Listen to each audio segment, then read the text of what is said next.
시청자 여러분 안녕하십니까? 편안한 주말을 보내시기를 바란다는 인사말을 하는 것이 쑥스러울 정도로 정말이지 혼란스러운 세상이고 걱정이 가득 찬 세월입니다. 어젯밤에 우리 공화당 당원 100여 명이 국회의사당 본청 앞에서 피켓 시위를 하다가 본청에 진입하려는 것을 시도했습니다. 저는 그 장면을 동영상으로 자세하게 보면서 나름대로 상당한 어떤 느낌을 받았습니다. 특히 그들이 외치는 이 국회 해산이라는 구호. 그리고 대열의 맨 앞에서 이 조원진 대표가 경찰과 몸싸움을 하면서 소리를 외치면서 시위를 주도하는 장면. 그리고 이 시위대의 한 명 한 명이 또 경찰과 이 말다툼을 하고 경찰에게 대들면서 하는 그 표정과 언어들에서 상당히 느껴지는 그 진정성, 어떤 살아있는 시위, 살아있는 어떤 의사 표현, 생생한 감정 표현, 분노의 표출, 이런 느낌을 제가 잔뜩 받을 수 있었습니다.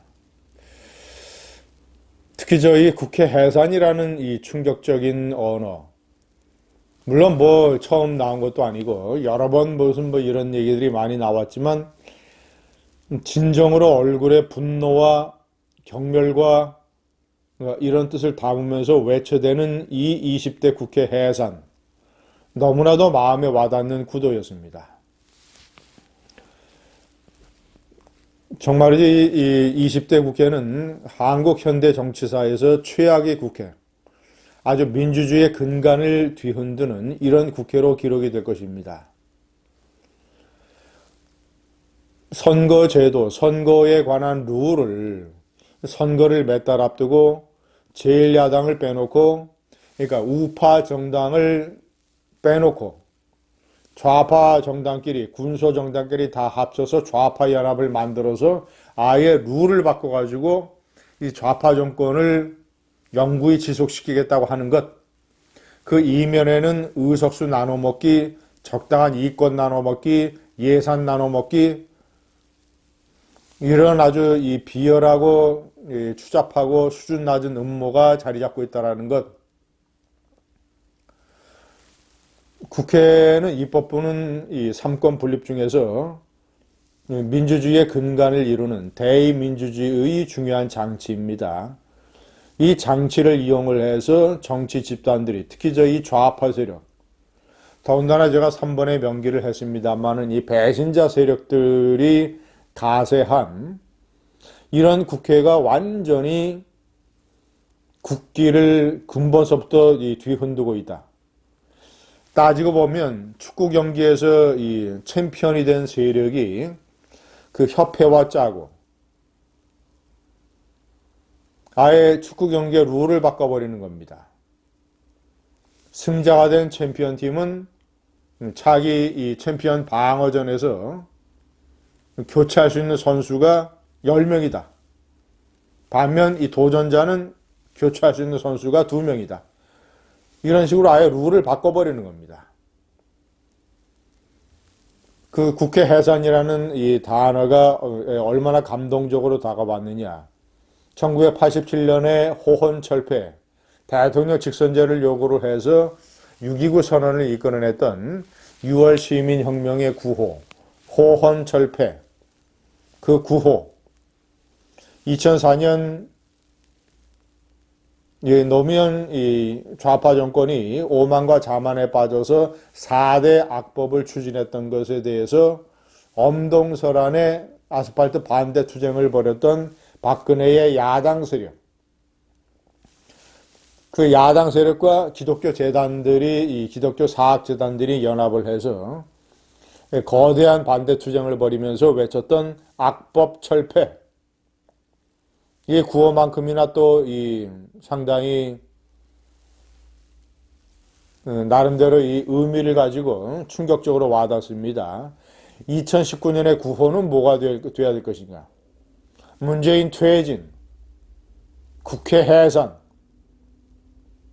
공수처 반대, 연동제 반대. 자, 이것도 다 이제 다 포함이 되는 구호겠습니다만은 문재인 퇴진, 국회 해산. 제가 세 번째에 명기한 대로 이 4+1이라는 것은 완전한 국기문란입니다.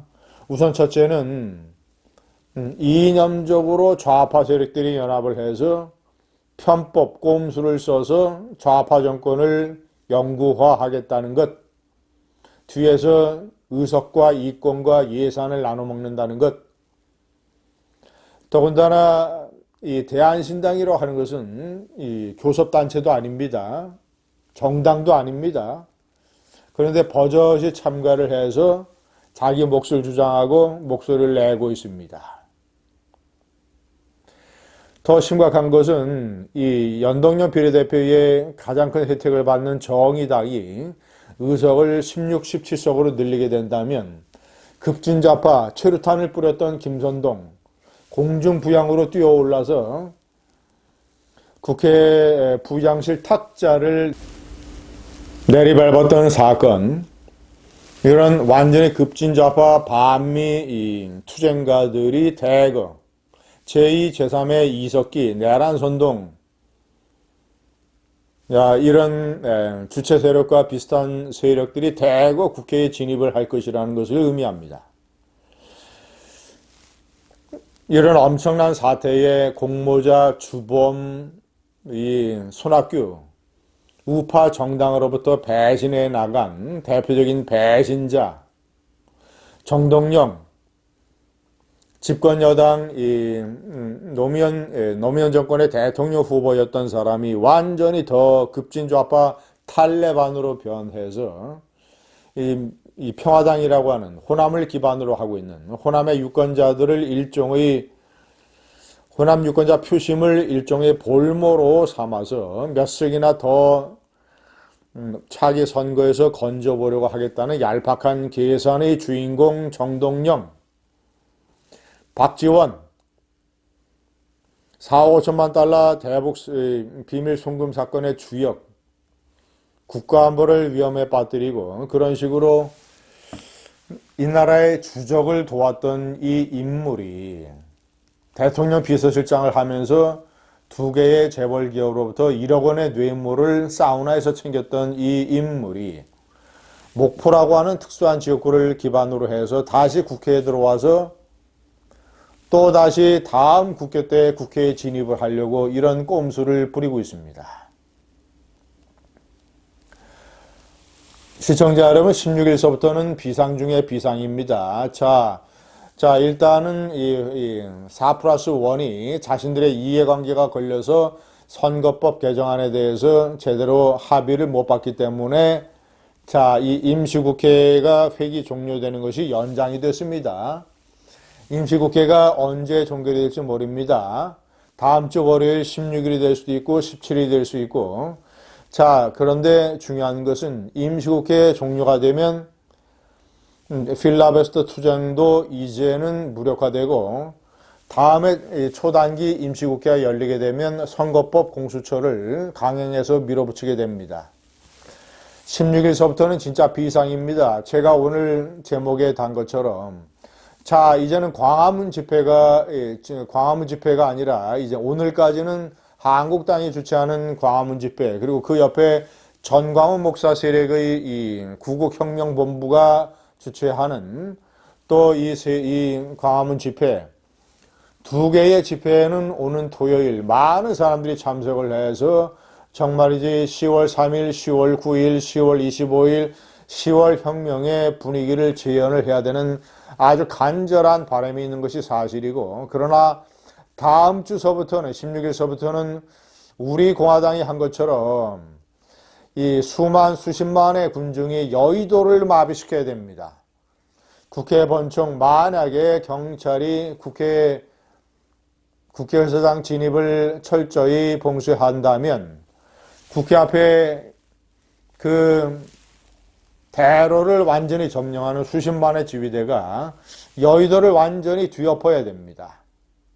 그래서 충격적이고 비상적인 사태에 제가 다섯 번째 명기한 것은 황교안 대표, 전광훈 목사 이런 사람들이 비상 기자회견을 가져서 보다 더 색다른 방법으로 예를 들어서 대규모 이 뒤에 스크린을 펼쳐놓고 왜 선거법이 정말이지 저들이 얘기하는 연동형이 왜 문제인가, 그리고 공수처가 어떻게 해서 정말이지